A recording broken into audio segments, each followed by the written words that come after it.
Olá, eu sou o Thiago Otuki, economista do Clube FI. Estamos em mais uma edição do Clube FI Entrevista. Na verdade, não é somente mais uma edição, porque essa edição é a edição de número 50 do nosso programa, então uma edição especial, né? Já são aí 2 anos entrevistando muitas pessoas importantes no mercado, então estava planejando já há um tempo essa edição para que fosse realmente especial, e foi um consenso aqui dentro do Clube FI que a pessoa que seria o entrevistado dessa edição importante, né, número 50, né, porque também é o nosso amigo, e que todo mundo conhece no mercado, foi um dos pioneiros no mercado de fundos imobiliários, que é o Sérgio Beleza, que é consultor de valores imobiliários, consultor imobiliário. Sérgio, tudo certo aí? Tudo maravilha. Bom dia para vocês. É um prazer estar de novo aqui com vocês. E vocês sabem, eu digo sempre isso, eles dão risada, mas é verdade. Esse Clube FI é o site que eu queria que fosse meu. Vai fazer. Ainda tem chance. Vamos ver se quando vocês lançarem ações na bolsa eu compro um pedaço. Exatamente. Quem sabe no IPO do Clube FI você vai ser o nosso acionista. O Sérgio também, acho que foi um dos primeiros sites, né, Sérgio, que tinha na época, bom tempo atrás, né? Acho que você ainda tem o domínio até hoje, né? Então o Sérgio também teve aí um... o fundoimobiliario.com.br foi um site pioneiro. Na verdade, ele está completando 20 anos. Eu lembro que eu registrei esse domínio há 20 anos atrás, 99. Esse 99 tem muitas coisas importantes que aconteceram, nós vamos falar disso. Mas o site, ele foi um site de informação, de divulgação e de começar a colocar conceitos de fundo imobiliário no mercado. Durante muito tempo ele foi um site praticamente pioneiro, sozinho, porque as poucas instituições financeiras que estavam montando fundos imobiliários não tinham essa preocupação e também tinham algum receio em relação à regra CVM e tudo mais. Eu estava um pouco mais à vontade. A partir do meado dos anos 2000, quando eu virei agente autônomo de investimentos, eu tive que dar uma desaquecida de leve no site, e depois, quando eu passei a ser agente autônomo de investimentos junto a uma instituição muito maior, que foi a XP, eu tive que ficar muito atento às regras, porque a CVM tem uma compreensão que eu não concordo, não entendo, mas, enfim, de que quem é agente autônomo de investimentos também não pode ser, como eu era, consultor de valores imobiliários. E a atuação minha através do site dava uma impressão de consultor. Isso aí poderia gerar algum tipo de desconforto junto à XP, enfim, eu não queria causar nenhum problema, então eu fui desaquecendo o site, já no meado dos anos 2010. E foi justamente quando começaram a surgir sites muito mais bem elaborados, como o maior exemplo para mim, não nego isso, é o Clube FI. É outro estágio daquilo que a gente começou. Então, o fundoimobiliario.com.br está lá ainda na internet, num formato antiquado, está desatualizado, eu só não tirei do ar ainda, mas ele vai passar por uma renovação em breve, provavelmente servindo como um portal para todos os websites, todos os ambientes que tratam de fundo imobiliário. Legal, Sérgio.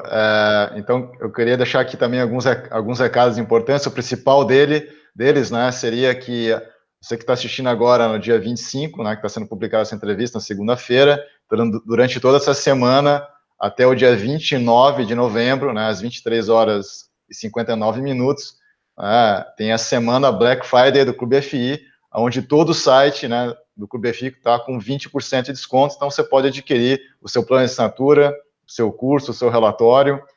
Lembrando que o nosso curso online agora acabou de ser lançado a 3ª edição, então aproveite também que está com 20% de desconto. E a gente também tem o curso presencial em São Paulo, que vai ser feito no dia 7 de dezembro, é a nossa última turma em 2019, que vai ser ministrado aqui pelo nosso amigo e professor Natan Otávio Unodi. Então, realmente aproveite que somente até o dia 29, né, a semana Black Friday, novamente, oportunidade de compra por 20% de desconto. E eu queria deixar também aqui o meu agradecimento, né, já que é a edição número 50, o Thiago aqui o Tuque como apresentador do programa, deixar meu agradecimento a todos aqueles que, não só o Sérgio, mas todos aqueles que participaram e contribuindo muito para a qualidade desse programa. E agradecer, claro, a audiência que está sempre presente aqui, né? O canal cresceu bastante, então a gente está trabalhando de uma forma bastante forte, né, para continuar um programa com muita qualidade. Então, Sérgio, vamos começar aqui? Vamos embora? Vamos lá? Depois desses recados, primeira pergunta, Sérgio. A gente já está aí com o último boletim da B3, a gente está aí já com mais de 470 mil investidores em fundos imobiliários, né? O mercado cresceu muito rápido, né? Se você pegar o dado de fechamento do ano passado, você vê esse crescimento como algo saudável, ou você considera, como está a opinião de alguns aí, uma euforia? Quer dizer, euforia se existisse um descasamento muito grande entre oferta e demanda. Você você acha que é saudável esse crescimento? Olha, eu acho que nós estamos até atrasados, eu acho que a gente já podia estar com mais. Nós temos uma indústria muito vibrante, nós temos mais ou menos hoje 1,5 milhão de investidores em ações e 500 mil investidores em fundo imobiliário. Eu já falei isso, acho que aqui, já me arrisco a dizer isso mais de uma vez, que, na minha opinião, nós vamos ultrapassar com o tempo o número de investidores em ações. Por que isso? Porque o investimento em imóveis é uma coisa que está muito ligada à vida de cada um. Eu talvez já tenha dado esse exemplo aqui, mas eu vou ser repetitivo, então, mas eu brinco com vamos dizer, uma entrevista que você possa fazer com um investidor típico. Vamos imaginar que seja um investidor que tem investimentos em vários mercados, então você chega para ele e fala assim: você investe em ações? E isso é uma coisa hipotética, do meu gosto, vamos dizer assim, mas que eu acho que é bem provável que aconteça. Você investe em ações? Invisto. O que você tem? Eu tenho um fundo do banco tal, muito bom. E o que tem nesse fundo? Tem, acho que Petrobras, né? Banco do Brasil. E renda fixa? Eu gosto muito de renda fixa. O que você tem? Eu tenho um CDB e tal, eu tenho um fundo de renda fixa do banco X.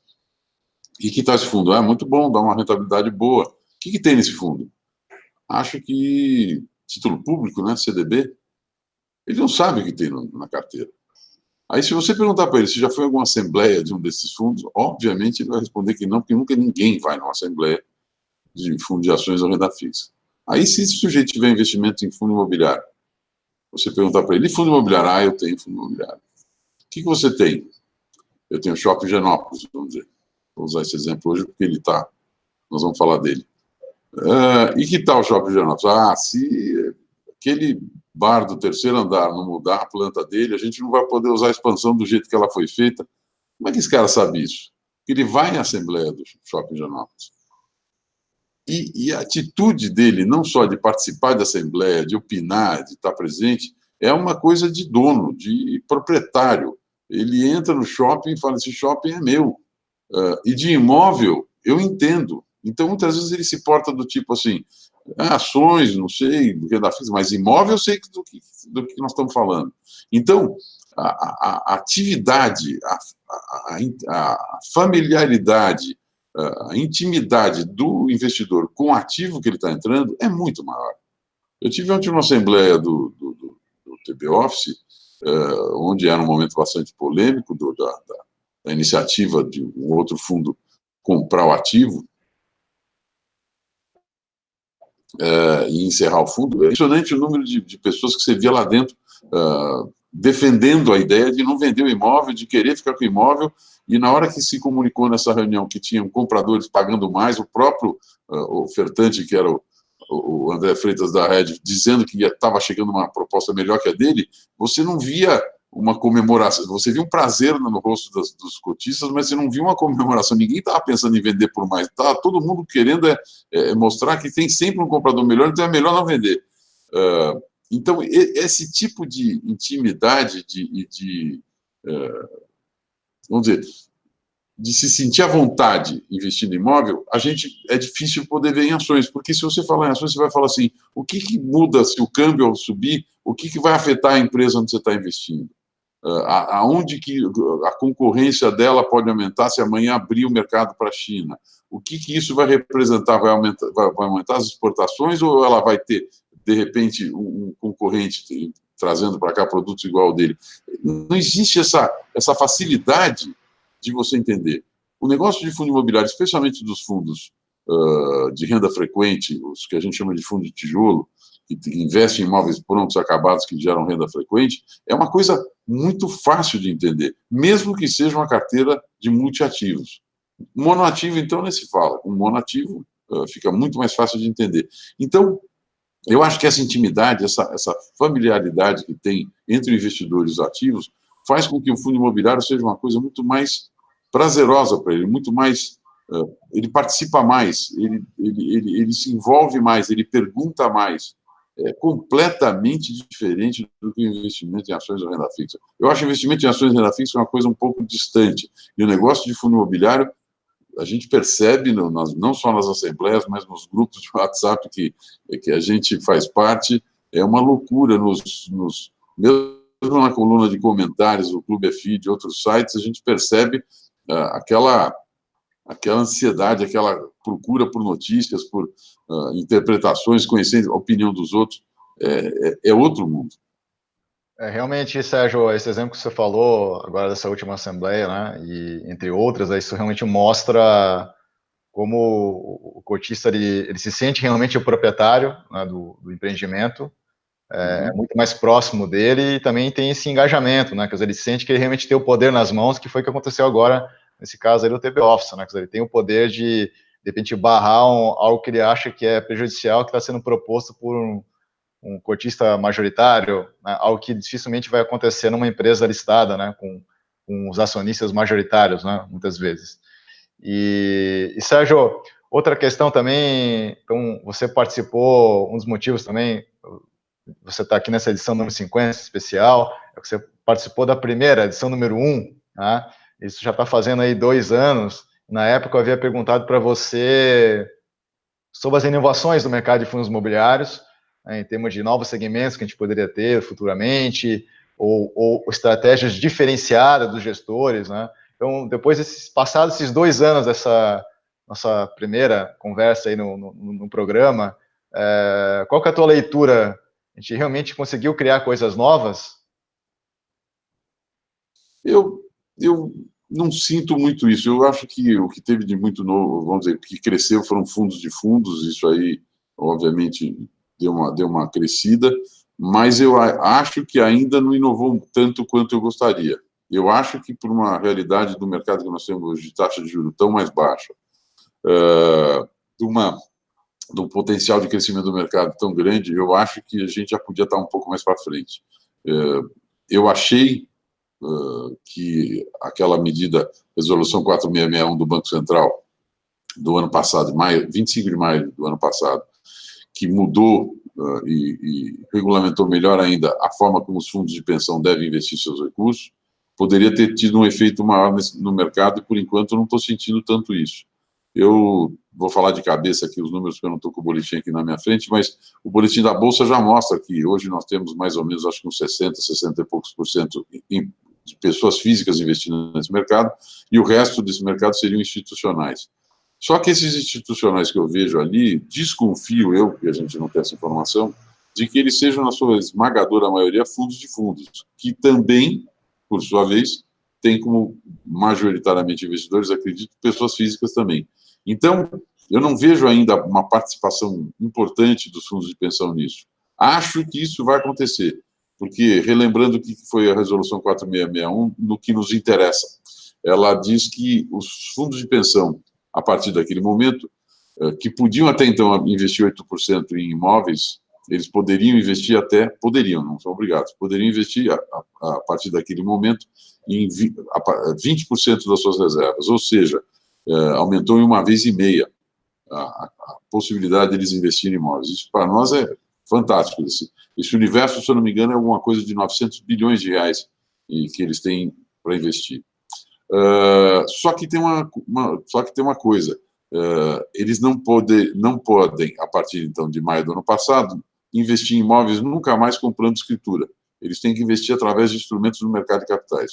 Isso, logicamente, está claramente, na minha opinião, focado na segurança, na transparência, para que não se permitam operações duvidosas, como a gente assistiu anos aí de fundos mal intencionados, gente mal intencionada que passou no comando desses fundos, fazendo operações fraudulentas e faziam também na área imobiliária. Então, eles fazendo através do mercado de capitais, dá muito mais transparência, muito mais visibilidade. Num fundo de investimentos, então, que seria o veículo natural, seria o fundo imobiliário, um FIP também, claro, um CRI, mas num fundo imobiliário ou num FIP, eles não podem ter mais do que 25% das cotas. Então, com isso, há também o envolvimento de outros investidores na operação, o que traz mais responsabilidade, e, além disso tudo, uma instituição financeira no comando disso, como administradora, o que dá mais transparência ainda e mais seriedade. Então, eu achei que, a partir daquele momento, e com esse quadro de taxa de juros bem mais baixa, haveria uma migração de recursos desses fundos de pensão para o mercado de fundo imobiliário. Não acho que eles iam entrar comprando na Bolsa todo dia, nesse movimento que nós temos em Bolsa, que já é bom, mas não é um movimento que, vamos dizer, suporte ainda a entrada de investidores desse peso, mas achei que eles iam ser, sem dúvida nenhuma, participantes de lançamentos, de block trades, de operações como essa do TB Office que nós estamos vendo agora, é capaz que tenha fundo de pensão por trás disso, mas eu estou sentindo que eles ainda estão um pouco reticentes, eu não sei por quê. Se não fosse esse ambiente político nosso também um pouco desgastante, a gente já deveria estar vendo, na minha opinião, mais investidores estrangeiros participando do mercado, investidores institucionais. Não duvido que essa operação, por exemplo, do TB Office, volto a dizer, tenha por trás disso já esse feeling, porque já é capaz de muita gente estar vendo, por exemplo, uma operação como essa, que é uma operação de R$1 bilhão, ser interessante para qualquer tipo de investidor poder participar, né? Então, quando a gente viu a regra da 4661 entrar em vigor, eu fui a um congresso dos fundos de pensão logo depois, no segundo semestre em Florianópolis, e eu vi muitos fundos de pensão falando, esse mercado de fundo imobiliário é muito pequeno para nós, é um mercadinho. Não é assim. É um mercado bastante grande, que já tem volumes bastante grandes e que surgem operações como essa de ontem, de R$1 bilhão, que não é pouco para ninguém, né? Então, eu acredito que já deveriam ter surgido novas, vamos dizer, novidades nesse mercado. Quanto aos setores que são investidos, eu acho que não tinha que, ainda pode aumentar o espectro de interesse, de ramos que podem interessar, como a parte rural, que até hoje não teve nenhuma importância nesse mercado, como a parte de hotelaria, que eu acho uma judiação. Nós continuamos com 2 ou 3 fundos só de hotelaria no mercado, que é uma coisa, que é uma pena, mostra que o negócio nós sabemos que é bom, mas provavelmente porque sobra muito pouco para o investidor, fica muito na mão dos operadores, e isso precisaria ter algum tipo de operador mais ousado aí no mercado, que enxergasse a possibilidade de poder fazer um volume de negócio muito maior se ele puder passar um pouco mais da gordura, né, do lucro para os investidores. Mas eu acho que ainda não aconteceu muita novidade nesse setor. Até agora, recentemente, teve um IPO aí de um fundo agro que vai comprar silos, né?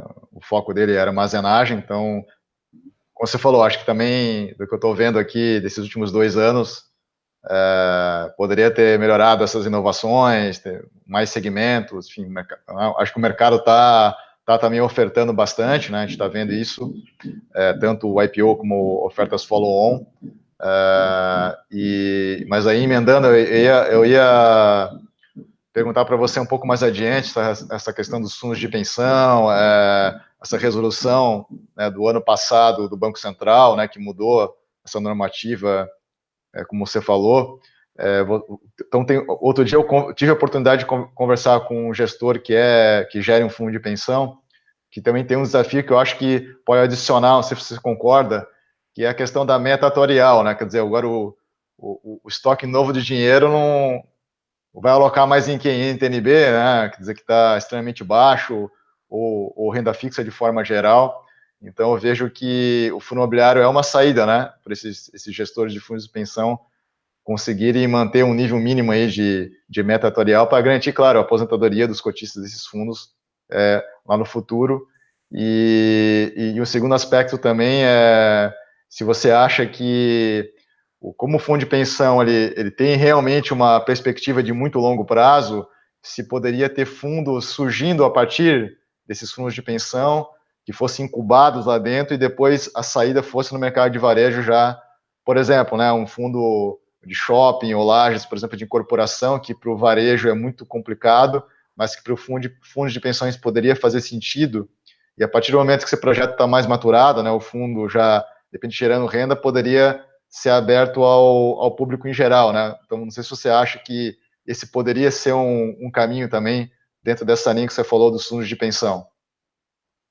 Eu acho que sim, eu acho que eles têm capacidade de análise, e a gente tem ouvido algumas conversas, inclusive, do refinamento nas equipes que estão comandando esses fundos dentro dessa nova realidade que o país está vivendo. A gente tem ouvido boas notícias de troca de equipe e uma melhora na qualidade do pessoal envolvido nisso, que é muito importante. Esse pessoal tem muita capacidade de poder analisar o risco de negócios imobiliários, e que o investidor hoje clássico do fundo imobiliário não está afim de encarar, ele está afim mais de pensar no investimento pronto, acabado, que gera renda no mês que vem, mas os fundos de pensão, eles como investidores institucionais podem, e aliados a investidores estrangeiros também, podem entrar em desenvolvimento imobiliário, vamos dizer, desenvolvendo imóveis comerciais, residenciais, para venda, o que for, mas principalmente imóveis comerciais que vão gerar renda frequente, mas quando estiverem prontos e maturados. Então, eles podem se interessar em desenvolver esses fundos, são valores bastante expressivos, são operações muito importantes, e com o tempo, quando já estiver maturado, a porta de saída deles natural é poder vender para esses fundos que hoje estão aí, porque a realidade que nós temos no nosso mercado hoje, por exemplo, e que não é sempre que isso acontece, mas é cíclico, acaba voltando.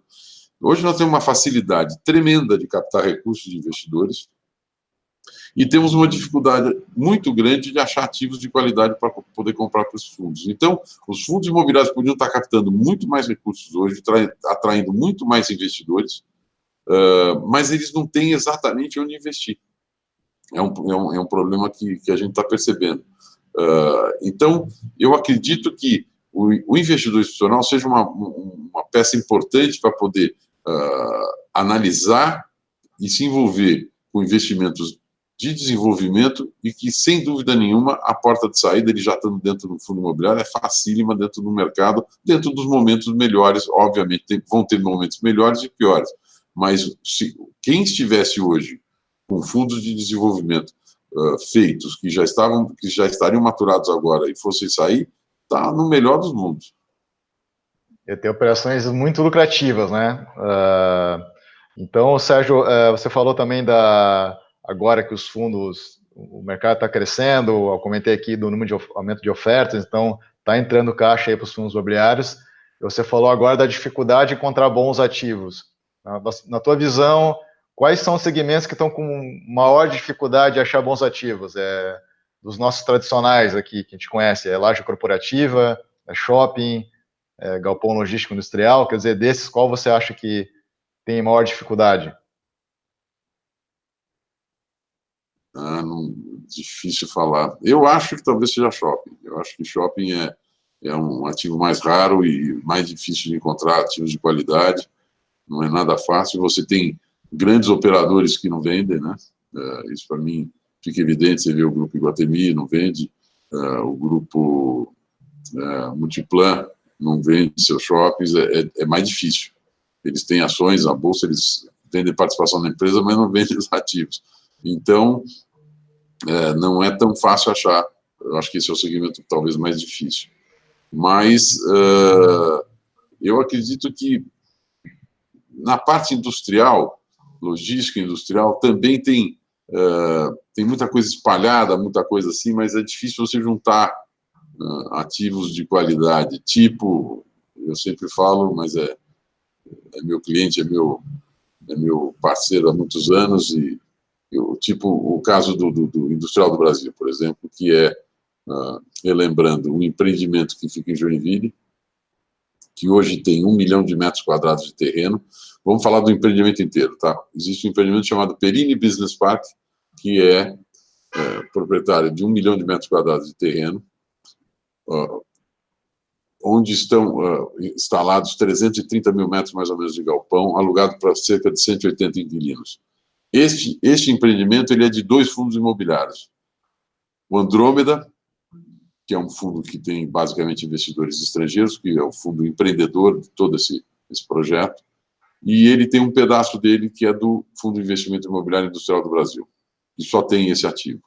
A parte que é do Industrial do Brasil tem mais ou menos 270 mil metros de terreno, desse 1 milhão total, e dos 330 mil de galpão, mais ou menos 103 mil metros de galpão, a parte do Industrial do Brasil, 41 inquilinos, mais ou menos. Esse empreendimento é um empreendimento que tem uma sinergia muito grande. É esse tipo de empreendimento que eu gostaria de ver, talvez, mais pelo Brasil. Ele, onde, obviamente, for possível fazer, não tiver mercado para isso. Ele junta, você imagina, 180 inquilinos, você tem gente de todo tipo lá dentro, de atividades completamente diferentes, e muitas delas que se relacionam. Hoje você tem lá no pedaço que é do Andrômeda, o Agrotech Park, que é um prédio que foi feito exclusivamente voltado para toda a área de inovação, startups, fintechs, aceleradoras e tudo mais. E ao lado, eu sempre comento isso, na mesma rua, do outro lado da rua, você tem o único campus universitário dentro de um condomínio industrial e logístico no Brasil. A Universidade Federal de Santa Catarina, ela tem lá dentro, se eu não me engano, 9 cursos de engenharia naval, engenharia aeronáutica, mecânica, civil e tudo mais. Então, vocês imaginem a integração que existe entre o meio universitário e aquela área de startups e de inovação. É um fervilha aquilo. Isso tudo acaba refletindo positivamente para as empresas que estão em volta. Você imagina as empresas podendo testar novidades, poder tentar achar soluções junto a esse pessoal criativo, esse ambiente todo efervescente, é um negócio muito positivo. Então, eu acho que na área de logística e industrial, se a gente tivesse a capacidade de ver mais empreendimentos desse tipo em pontos fundamentais, como é Joinville, isso foi sentido pelo Grupo Perini há mais de 20 anos, eu acho que seria fundamental para esse mercado, porque vira um negócio multi-inquilino, como é o nosso caso lá do Perini Business Park, e que dá mais segurança para o investidor. É interessante, Sérgio. Bom, sou suspeito para falar, porque nasci em Joinville, morei lá até os 14 anos de idade, conheço bem a região. Estou perto aqui, né? Moro em Florianópolis. Eu tive a oportunidade, né, através do seu convite, conhecer o empreendimento agora esse ano. E realmente é sensacional, né, a característica do empreendimento. E então você acha, primeiro, que há uma possibilidade de aumento desse fundo, né? De repente eles poderiam construir aí mais galpões, e se você também visualiza que Joinville, ali até do que os administradores colocaram para a gente, também tem uma característica porque está muito próximo da BR, tem muitos portos próximos. Vários portos, aeroportos, tudo.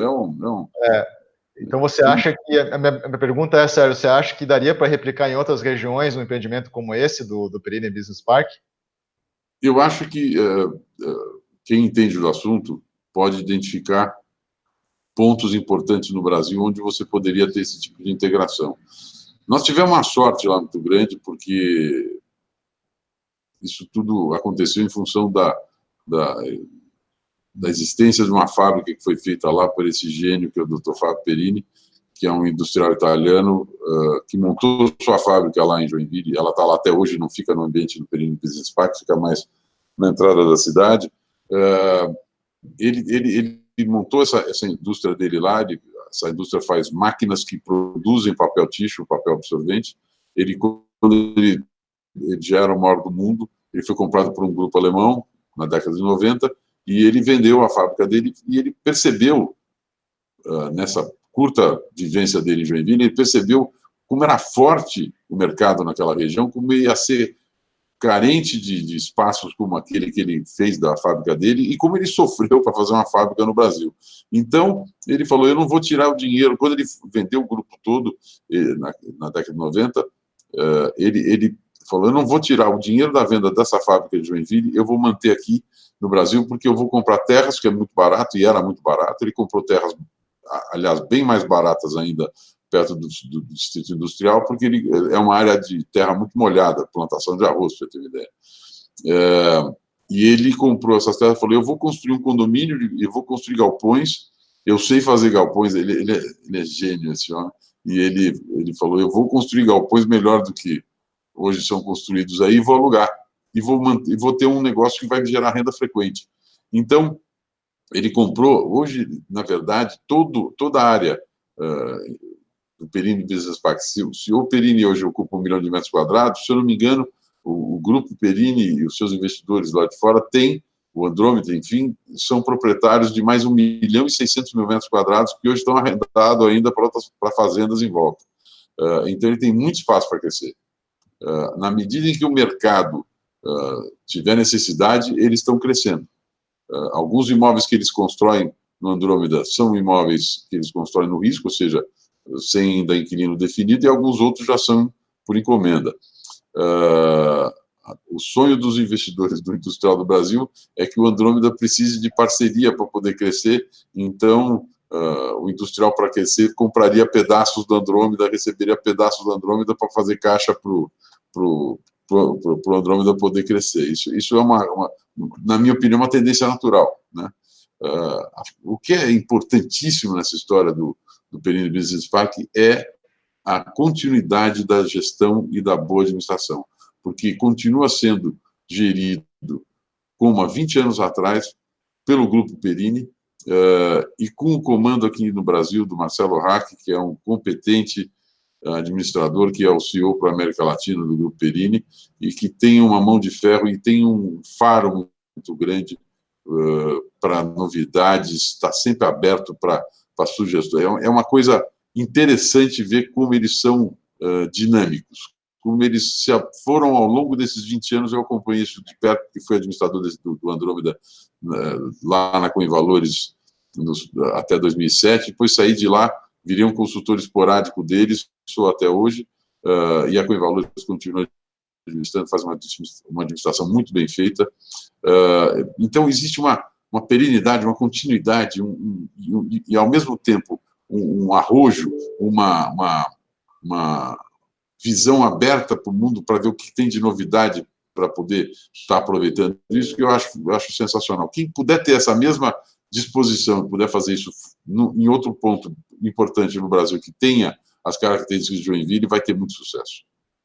É interessante, eu também tive essa percepção, Sérgio, lá dentro, né, do empreendimento, da importância, porque sempre fala, o que é importante para o fundo imobiliário, o investidor avaliar, é a localização, é a qualidade do gestor, do administrador do fundo, são os inquilinos, mas ali realmente eu pude ver que também uma coisa que te fala pouco, você falou, o administrador ali que está no dia a dia da operação.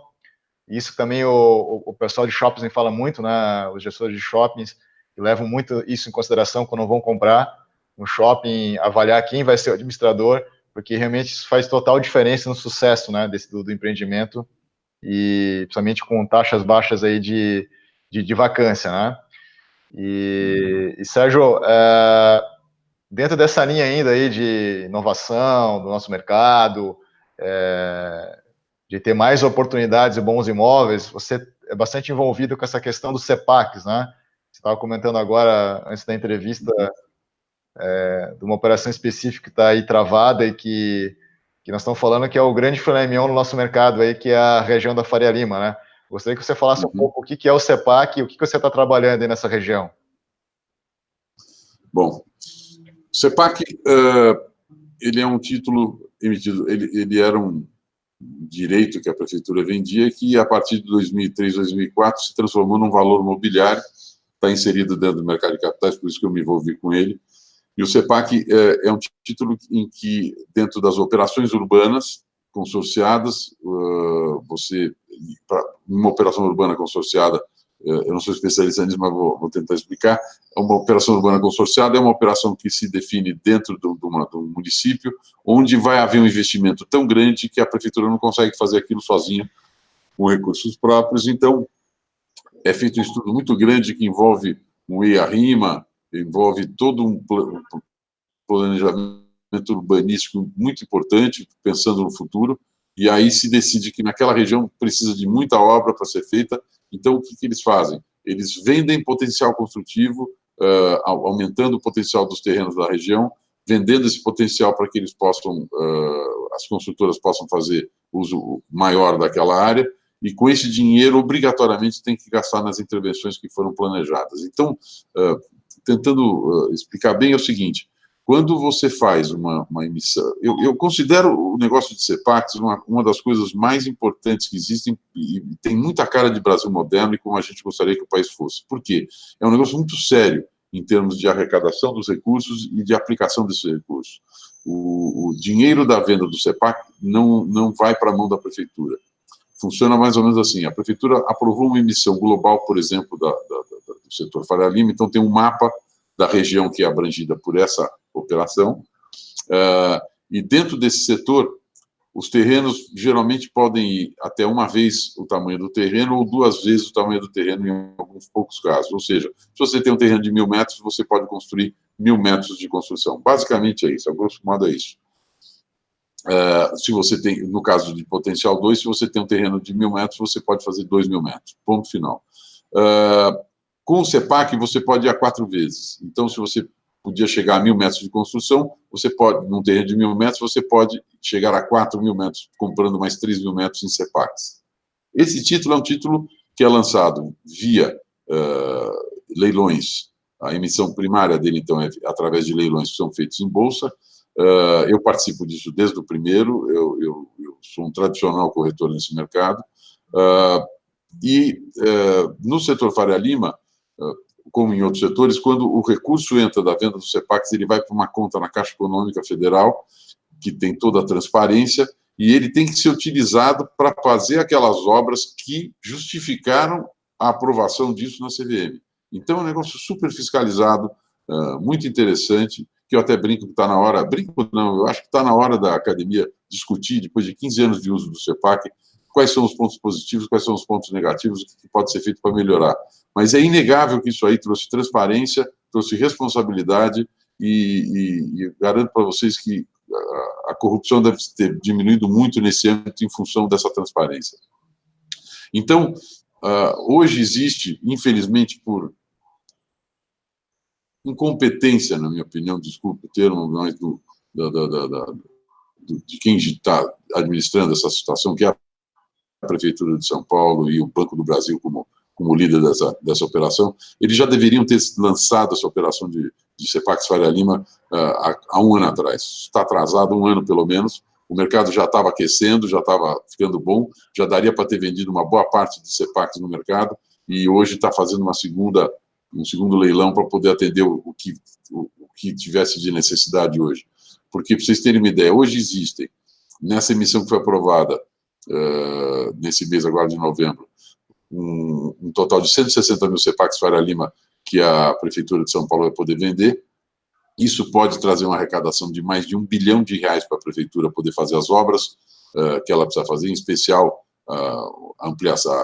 alargar a Avenida Santa Amaro, que é uma avenida muito estrangulada aqui em São Paulo, fazer várias habitações de interesse social também, que já estão no projeto, e outras melhorias.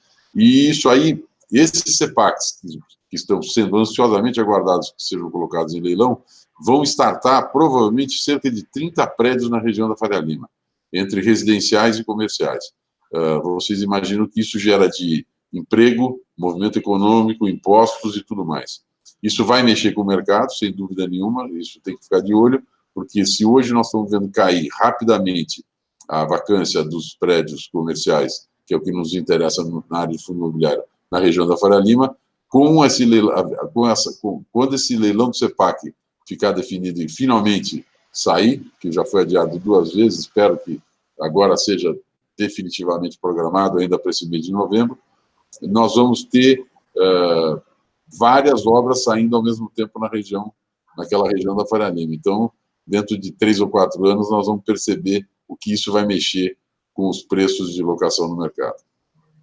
Mas isso é importante porque é exatamente aquela questão que você estava comentando, quer dizer, o mercado está crescendo, o número de investidores aí está se multiplicando, os fundos estão conseguindo captar, mas precisamos ter ativos de qualidade, então nada melhor do que Exato. edifícios na Faria Lima, né? Enfim, então acho que isso também vai ajudar aí no médio e longo prazo, né, Sérgio?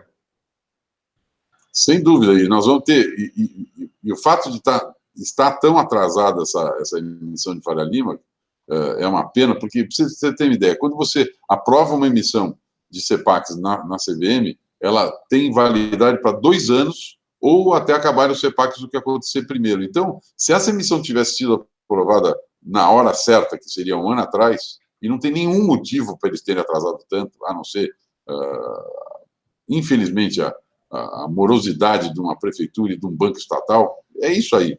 Para mim, eu não economizo palavra para dizer. A atuação do Banco do Brasil nessa operação é triste e é criando uma concorrência com as corretoras de valores que atuam nesse mercado, como uma coisa horrorosa. Eu sinto muita pena de assistir ainda a esse tipo de coisa. Eu acho que uma prefeitura tinha que se aliar, fazer uma licitação, não escolher só porque é banco estatal, tem que fazer uma licitação e escolher uma instituição financeira independente que estaria muito mais... Esse negócio já teria avançado muito mais rápido.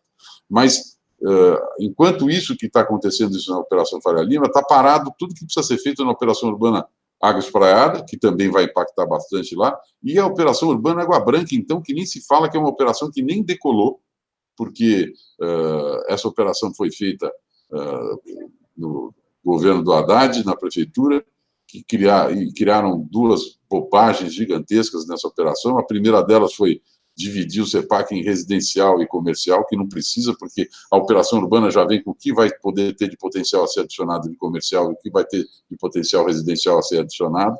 E o segundo ponto, que foi esse, então, foi completamente inacreditável, é que na hora que a operação foi para aprovação na Câmara Municipal de São Paulo, os vereadores de São Paulo, muito inteligentes, muito competentes no negócio imobiliário, resolveram dobrar o preço que estava sendo estabelecido para o CEPAC para o lançamento, e, obviamente, aí o que aconteceu é que não vendeu nenhum CEPAC, vendeu uma operação lá, 6 mil CEPACs só e mais nada.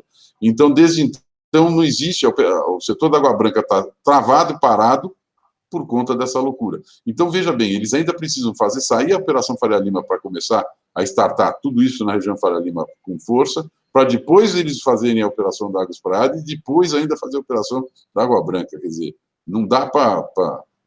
Se fosse dentro do âmbito do mercado de bancos comerciais, de instituições financeiras privadas, essas 3 operações já podiam estar sendo trocadas cada uma por uma instituição financeira e saírem uma depois da outra, porque tem mercado para isso tudo. Interessante, Sérgio. E, bom, então, acho que um assunto novo aqui no programa, a gente nunca falou sobre CEPAC, então a audiência acho que vai conseguir compreender não só o aspecto da estrutura do CEPAC, mas da importância para a expansão no nosso mercado imobiliário. E Sérgio, você que acompanhou desde o início a lei dos fundos imobiliários, depois toda a evolução das instruções da CVM, como é que está essa questão normativa de governança? A gente precisa evoluir ainda. Quais aspectos? Você que acompanha aí CVM, Ambima, né, os gestores, administradores, quer dizer, o próprio caso agora do que você falou do TV Office, quer dizer, o que o mercado ainda precisa evoluir, principalmente em termos de normas e também de governança? Eu acho que o que está faltando, na verdade, é uma associação dos fundos imobiliários, um movimento que agregue os fundos. Porque não vamos esperar que a Ambima nos represente, porque ela não nos representa. A Ambima representa o interesse das instituições financeiras, especialmente os grandes bancos. Então, sabe, a mesma Ancord, a Associação das Corretoras, ela representa o interesse das corretoras. O interesse dos fundos imobiliários, dos cotistas de fundos imobiliários, não tem ninguém que represente. Eu digo aqui mais uma vez, não tenho a menor vontade nem aptidão para ser o presidente dessa associação, ajudo no que for possível para ela ser criada, tenho todo o interesse em ver isso acontecer, Mas eu acho que a indústria de fundos imobiliários já é bastante grande, já envolve muita coisa e já está na hora de ter a sua, na REIT, como existe lá fora, por exemplo, a Associação dos Fundos Imobiliários Americanos. Eu quis fazer esse ano um evento do tipo que a NAREIT faz, o REIT Week lá em Nova York, que é um evento de relação com investidores dos fundos imobiliários. Não consegui, eu queria, por motivos eu queria um envolvimento institucional maior de algumas entidades ligadas ao mercado e não senti essa vontade deles. Então, mas eu acho que o que precisa nesse mercado agora é haver uma entidade própria dos fundos imobiliários que estejam somente preocupadas com o negócio dos fundos imobiliários e os seus investidores, ou seja, que represente os investidores desses fundos e também os gestores e administradores, para que possa ter uma força grande de poder reivindicar coisas novas, entendeu? Se não começa a aparecer algumas bobagens, como a gente viu, por exemplo, algum tempo atrás, num evento de uma dessas associações, alguém falar de acabar com a obrigatoriedade de distribuir 95% dos rendimentos. Ninguém do mercado achava isso bom, nenhum administrador estava achando isso bom, 2 ou 3 pessoas foram falar isso aí e houve uma repercussão. Graças a Deus mataram essa bobagem de saída. Então, precisa ter uma associação forte de uma indústria que já é forte, que vai ficar muito mais forte, que hoje congrega 500 mil investidores e que vai ser muito maior que isso, para poder defender os interesses dela. Eu acho que isso é importante para poder analisar tudo que pode melhorar nesse mercado e poder tocar esse mercado para frente de uma forma muito mais profissional. Bom, então realmente temos quer dizer, não temos hoje, na verdade, uma instituição que realmente represente, então, os fundos imobiliários, né? Uma outra instituição que, às vezes, até, como você falou, fazem propostas que iam tirar todas as características que o público gosta dos fundos imobiliários, né? Como essa questão da distribuição dos dividendos, né? E Sérgio, também tem você que está desde o início do mercado, viu todas as fases e ciclos, com essa alta aí do IFIX, né, alta dos preços e aumento do expressivo do número de investidores, muita gente comenta, nesse contexto que eu já falei também de uma possível euforia, o pessoal fala, então, de repente, daqui a pouco vou estar preocupado que pode ter aí uma correção dentro desse contexto. O que você vê diferente agora desse cenário 2019 para o que ocorreu, por exemplo, no final de 2012, onde realmente teve aí uma correção? Eu acho que pode acontecer de novo, não há dúvida. Se a gente tiver um problema, uma crise, qualquer coisa que faça com que a taxa de juros volte a subir, você não tem a dúvida que isso aí pode começar a impactar. O que me deixa, vamos dizer assim, mais ou menos tranquilo é o seguinte: o investimento imobiliário não é um negócio para curto prazo. É de ciclos mesmo, e esse ciclo pode voltar a se repetir, não há dúvida disso, mas eu acredito que, como a gente quem investe em imóveis está vendo sempre um prazo um pouco mais longo, pode acompanhar esse período de queda de preço e não se incomodar muito, porque o importante para ele é a renda que está vindo. Então, se ele estiver mantendo a renda em cima daquele preço que ele pagou, para ele está bom. Se ele perceber que existe um degrau importante que cai de repente o mercado, ele pode comprar mais, ele se sente confortável para comprar mais e aumentar sua carteira, muitas vezes porque ele está tendo ainda capacidade de gerar recursos ainda para investir, porque está na atividade profissional ainda, ou porque ele pega a própria renda que ele tem dos fundos e reinveste. Eu acho que todo o cenário que eu vejo para curto e médio prazo não é de nenhuma queda, porque eu acredito que a economia vai melhorar. A economia está melhorando a olhos vistos. Infelizmente, o ambiente político destoa um pouco desse mercado. Nós estamos começando a ouvir notícias importantes, indústrias de trator, de máquinas, de equipamento, de caminhão, falando que só vai ter entrega agora para 2021. A gente está começando a ouvir algumas coisas que mostram que nós estamos vivendo um período de crescimento e que, se parar esse ambiente político de STF, essa coisa horrorosa desse Supremo Tribunal Federal, de o próprio presidente cada vez está parecendo, pelo menos, que ele está agora falando menos, e isso é fundamental, porque isso vai deixar o país crescer sem tantas discussões. Eu acho que nós vamos viver um período de prosperidade muito grande agora, muito importante e que a gente vai aproveitar muito. Eu acho que tem um pouco de euforia, pode ser, mas eu acho que ainda o mercado tem que crescer bastante. Bom, interessante, concordo. Até nessa parte dos juros que você falou, enfim, eu que acompanho um pouco mais essa parte de política monetária também, acho que é uma situação bem diferente, né? Esse processo de queda, e é um consenso aí, do mercado de forma geral, de economistas, não só do mercado financeiro, mas de outros segmentos, de que a gente tende a ter uma permanência dessa taxa de juros aí, como está num prazo mais longo, e mesmo que tiver esse é outro aspecto, né?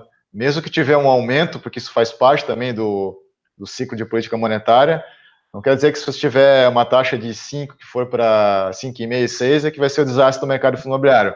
Né? Isso até é um bom sinal, se o Banco Central está aumentando um pouco os juros, é porque a economia está começando a aquecer realmente, e isso também é positivo para o mercado imobiliário. Uhum. Né? Então, eu vejo que essa também é uma interpretação que muitos investidores de fundos imobiliários não fazem, né? Eu acho que o investidor um cuidado que a gente tem que ter é o seguinte, o investidor não olhar só a renda que ele está tendo, né? Porque muitas vezes isso vem através de uma renda mínima garantida não muito sincera, né? Casos que a gente assistiu aí no passado de West Plaza e coisas do tipo. Mas ele deve se envolver bastante na análise do empreendimento que gera aquela renda, e mesmo se ele tiver uma renda mínima garantida durante um período, entender o que vai esse empreendimento poder gerar de renda na hora que ela acabar. Eu acho que nós temos que aprofundar cada vez mais o trabalho como, por exemplo, o Clube FI faz, e outros sites e outros analistas e as próprias corretoras e bancos estão começando a criar departamentos voltados a analisar esse mercado para poder ajudar o investidor a poder investigar melhor onde ele está botando o dinheiro dele, como é que é o passado dessa renda, o que pode ser o futuro dela, como esse mercado está se desenhando. Tudo isso aí eu percebo uma transparência cada vez maior, uma qualidade nos sites dos fundos cada vez melhor, e isso é fundamental para que o investidor possa se envolver mais, analisar melhor, tomar decisão com calma, porque uma decisão de investimento, na minha opinião, em fundo imobiliário é uma decisão tão importante porque ela não é um negócio para vender daqui a 3 dias, é uma coisa que você está comprando para investimento de médio e longo prazo. Então, precisa ter muita calma, muita análise, muito estudo para poder definir isso aí. Concordo, Sérgio. E então a gente está aqui na parte final da nossa entrevista, então eu gostaria que você fizesse as suas considerações finais para a gente encerrar. Considerações finais, eu acho que o que eu gostaria de ver por exemplo, uma outra medida que a gente percebe que pode trazer muita novidade para esse mercado, que é a entrada de fundos de entidades governamentais.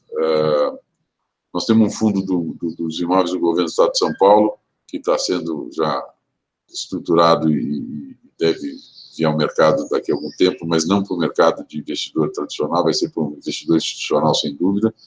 Mas eu percebo que começam a surgir oportunidades de fundos de desenvolvimento com imóveis de governos estaduais, de prefeituras, de empresas estatais, que hoje são regidas pela 8666, que é a lei das licitações,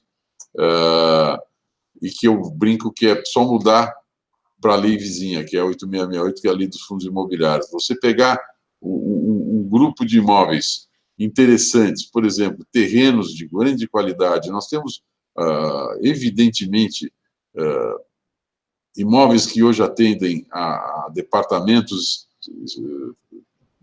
governamentais ou até as Forças Armadas, que estão instalados em locais muito privilegiados, muito valorizados, que não precisariam estar exatamente lá. Então, eles poderiam usar esses imóveis, por exemplo, para poder desmobilizar, colocar um imóvel desse num fundo, para fazer um empreendimento imobiliário com o mercado. Tomara que procure instituições privadas para fazer isso e que as estatais se modernizem para poder acompanhar esse mercado. A Caixa Econômica já faz isso de uma forma bem feita, o Banco do Brasil não sinto tanto. Então, eu acho que esses governos poderiam aproveitar essa legislação e começar a usar imóveis que eles têm hoje em locais muito valorizados, que eles não precisariam estar, volto a dizer, nesse lugar, para fazer um empreendimento imobiliário de qualidade lá, em que o governo poderia se remunerar muito bem, ter liquidez e poder depois transferir essa sua operação para um lugar mais barato, numa condição muito melhor, numa obra mais moderna, mais eficiente, mais voltada para o seu interesse, e sobrar dinheiro para poder, com isso, investir em coisas mais importantes. Não faz sentido para mim hoje você ter eu digo isso, por exemplo, mostrando o caso do governo de Minas, por exemplo, que alguns anos atrás mudou toda a sua estrutura para a cidade administrativa que eles criaram fora de Belo Horizonte, e que, na minha opinião, eles deveriam ter, naquela hora, ter pego todos os imóveis que sobraram dentro de Belo Horizonte e colocado dentro de um fundo imobiliário, e aí, a partir daí, porque a hora que você passa esses imóveis, sai do ambiente da mão do governo, coloca dentro de um fundo, mas que tem como dono ainda o governo, quer dizer, o dono das cotas é o próprio governo estadual, você pode, dentro daquele fundo que tem uma instituição financeira tomando conta, viabilizar uma série de negócios que no ambiente estatal é mais complicado. Então, você tem transparência, você tem seriedade, você tem tudo que você quer no trato da coisa pública, só que dentro de um ambiente muito mais versátil, muito mais moderno. Então, eu acredito que vão surgir muitas operações Brasil afora, pensando nesse modelo, de poder transferir ativos de qualidade que hoje estejam no ambiente estatal para dentro do mercado de capitais e, com isso, dar mais liquidez para eles, que eles precisam, e dar mais visibilidade e transparência nos negócios que forem feitos. Interessante, Sérgio. Então, novamente, queria agradecer a tua participação, de novo, nessa edição especial, edição número 50, já há 2 anos de programa, então, novamente, queria agradecer aqui todos que participaram, agradecer também a audiência que está sempre presente, nosso canal do YouTube cresceu bastante também nesse último ano, também agradecer a toda a equipe do Clube FI, em especial o Rodrigo, o sócio fundador, que foi que idealizou esse programa e me passou essa missão, que não é uma missão fácil, de produzir uma entrevista de qualidade com um grande especialista na área de imobiliário ou de fundos imobiliários a cada 15 dias, mas, enfim, o programa está cada dia evoluindo e vamos lá, vamos trabalhar para mais 50 edições, né, Sérgio? Eu queria dar os parabéns para vocês, um grande abraço para você, Tiago, um grande abraço para o Rodrigo, que começou todo esse trabalho, parabéns pela iniciativa, um grande abraço para o querido João Pada, que está aqui mais próximo de mim aqui no dia a dia aqui em São Paulo, a gente tem se visto bastante e estamos criando coisas novas. Eu acho que o trabalho que vocês fazem exige do resto do mercado uma atualização muito grande dos outros fornecedores de informação, porque a qualidade do serviço que vocês dão é muito grande. Eu sempre falo isso quando eu apresento para algum cliente que queira conhecer mais sobre o fundo imobiliário, eu falo, entra no Clube FI, se cadastra lá e começa a perceber o que você tem de informação, é impressionante, é muito bom. Parabéns para vocês. Legal, Sérgio. Então, lembrando para a nossa audiência que, como eu falei no começo da entrevista, então, nessa semana agora, até o dia 29 de novembro, você que está assistindo a entrevista, aproveite, a semana Black Friday do Clube FI, com todo o site aí, com 20% de desconto. Ok? Então, pessoal, um grande abraço e até o próximo programa.